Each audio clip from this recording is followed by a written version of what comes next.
What you guys, got another product review. Got the Oco HD camera here. Now this is for home security. It's got a simple monitoring camera with cloud storage and micro SD. Now you don't have to pay any sort of subscriptions. It's no monthly fees for this required. You do have two-way talk, motion and sound detection here, 60-second setup, micro SD and cloud storage, which we've also covered, and also night vision on this one as well. So it's a great home security camera. It does have its own app which you can download from the Apple Store or the Google Play Store, and we're just going to run through some tech specs here. Now you can see the video quality is 1280 by 960 at 30 frames per second, and the matrix 1.3 megapixels. You've got a third of an inch CMOS on there, and the focus distance is 2.3 millimeters on there. Now we also have angle of view, which is 125 degrees horizontal, IR LED up to 33 feet, which is 10 meters, audio built-in speaker and microphone.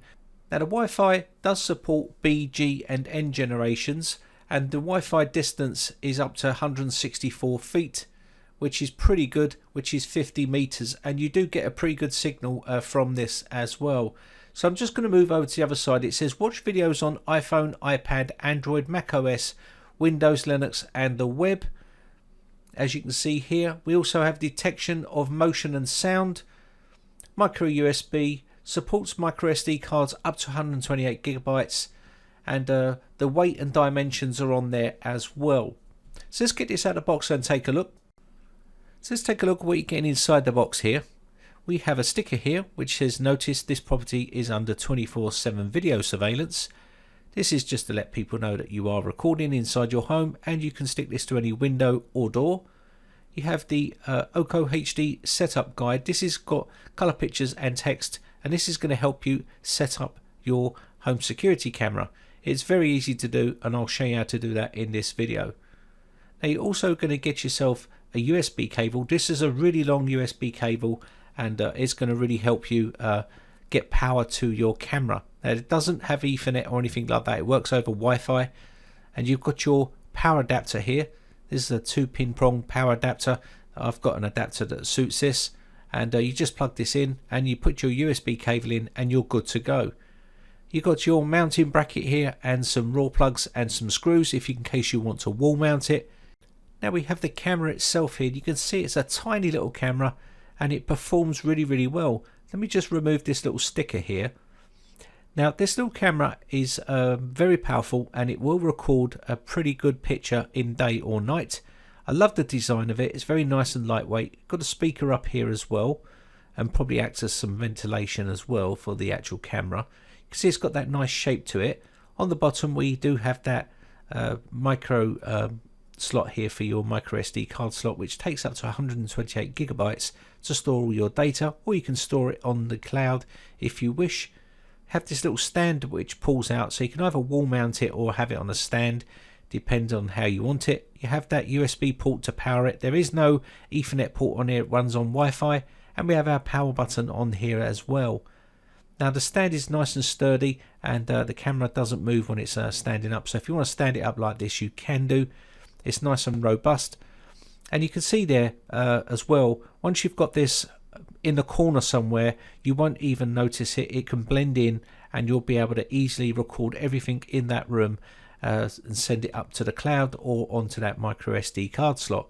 Now you can see we do have an anti-slip rubber pad on the bottom there, which is nice, and I like the design of it. I think it's pretty decent. And now also this makes it totally portable, because you don't need any sort of Ethernet cable or anything like that. You can run it straight off of Wi-Fi. Now I'm just going to get the app here and go to the Google Play Store and download the app and install it. Now this camera will run off of a power bank as well, because this is how I run it, and it runs pretty well on a power bank if you don't want to plug it into any sort of power outlet. So you can see here I'm just installing this, and once I get this installed we'll be able to set up our camera. So I'm just going to click open here and open the software up. Now what we're going to need to do is plug in our camera to a power outlet here. Now you can see here on this software we've got 1 million people that have downloaded this software, so it's probably a generic type software that a lot of cameras use, and we're just going to click open. And now I need to create an account with this software, so I'm just going to quickly set up an account. So I've got my USB power lead in there, and I've got it plugged into a power outlet, or you can use a power bank if you want to. You should see a red flashing light here, and it will start beeping, and that's pretty normal. Okay, so let's move on to the next step. So I'm just going to quickly open up the app here. Now once you've got the app open, what we're going to see is add a camera, and we need to add a camera, so we're going to add our camera in. Now you've got a big list of manufacturers here. Just choose the Oco camera make here. So I'm just going to click on that, and you can see here all the models that they do. They do a vast range here, so I'm just going to do the Oco HD because that is the model that we have. And you can see it's going to say place your camera no further than 5 meters or 16 feet from the Wi-Fi router. Once you've got this collaborated, you'll be able to move it about. So plug in the camera, and we're going to wait. So what we need to do is wait till it goes yellow. So I'm going to push next here, and it will start searching on the network for the networks in our area. So I'm going to select the network for my Wi-Fi here. Once you've got that, you need to put in your password for your Wi-Fi, okay? So not the camera password, you'll need the Wi-Fi password for your home. Once you've got that, there'll be a big QR code here, and you just point it in front of the camera and just keep moving it about. It is a bit finicky, but once it recognizes it, it will go beep, and then that means the camera has been recognized, and it will then go green. So you get a green light on the camera and it will start flashing. So just keep moving it about, and you may need to go close, twist it, and eventually suddenly detect, and you can see it suddenly detected it, and you're now getting a green flashing light. Now we've got that, we can go to the next button here, so just push next on there, and now you can see when this focuses we have a live feed for our camera. So that will focus in a second. It's just a little bit out of focus there, and there we go. Once you've got it set up, you can move the camera to any location you want. Now I've unplugged it and put it into a power bank, and this is the display I'm getting from another part of the house.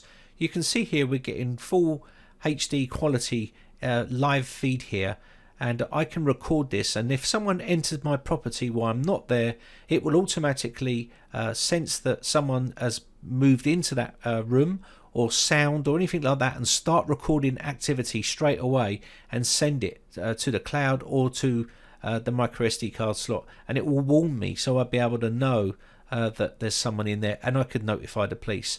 And it's as simple as that. It's a really good home security way of doing things on the cheap. And you can see here we do have a lot of other stuff inside this app which you can tweak.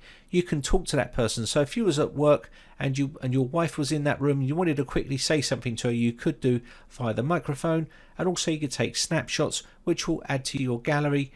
Pretty good stuff. You can record, go into the settings tab here for the actual camera and make settings to your camera and the way you want it.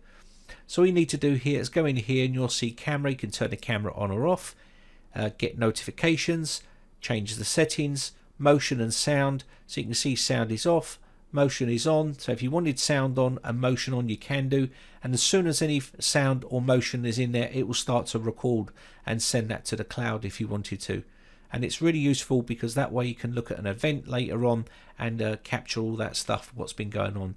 You have a cloud archive here, Wi-Fi connection, microphone, software updates, and stuff like that. So you can turn the microphone off if you want to, or turn the sensitivity down. You can do so much with this little camera, and it will keep all your home and your belongings safe, because even if they did get away with it, you would have their identity on camera, which would get them caught very quickly. You can see here camera LED and RI LED. For the night time, you've got this on auto. You can put it on or off. The camera detects it very, very well. I've gone down and turned all the lights out and drawn the curtains, and this is late at night, and you'll be able to see that now it is gone dark. So as you can see, you've got plenty of detail in that night image right there. Anyway, I hope this one helped you out. I hope you enjoyed the video. My name is Brian from briteccomputers.co.uk. Have a great weekend, guys, and I shall see you again for another review or another how-to real soon. Bye for now.